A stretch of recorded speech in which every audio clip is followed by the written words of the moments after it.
What is aura? Aura is a concept defined by Walter Benjamin as a quality integral to an artwork that cannot be communicated through mechanical reproduction techniques.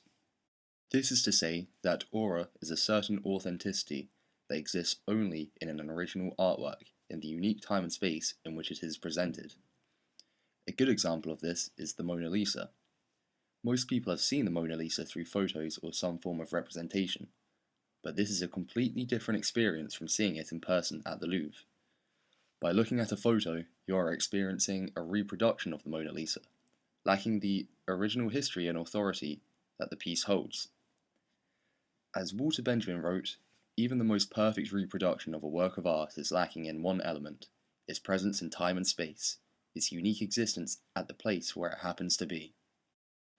It is because of this that Benjamin saw technologies such as film and photography as a danger to aura, as reproduction is inherent in both of these mediums. Benjamin believed that reproductions not only lacked aura, but also diminished the aura of the original artwork by bringing the piece conveniently to its audience, creating an experience separate from that of the original, and lessening the impact the original would have. According to Benjamin, film cannot have aura as it exists only as reproductions, never as an original.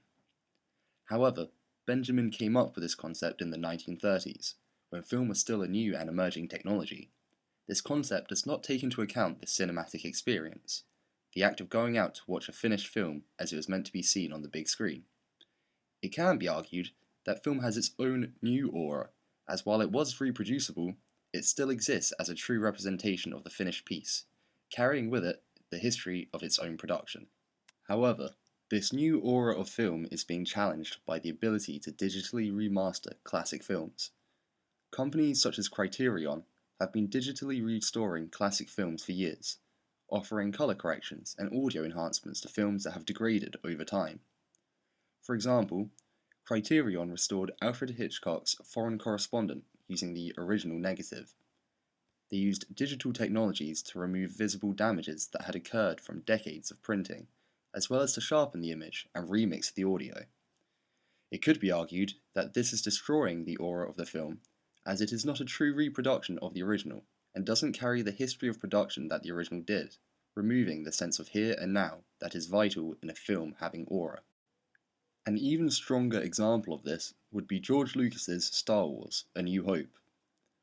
This film has been re-released over 4 times, with changes being added with each release. These changes range from the removal of dirt or scratches, to the addition of new visual effects or a scene that was originally cut. One of the most notorious of these changes was the Han and Greedo scene, in which Han Solo shoots Greedo before Greedo gets a chance. However, in later releases, the film was edited in a way that shows Greedo shooting first, and Han dodging before shooting back. This change makes little difference to the narrative, yet completely changes the way the audience views the character.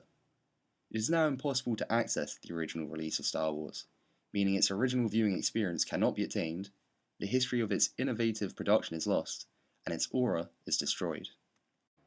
The aura of film exists as part of viewing a finished product, experiencing the piece as its creator intended.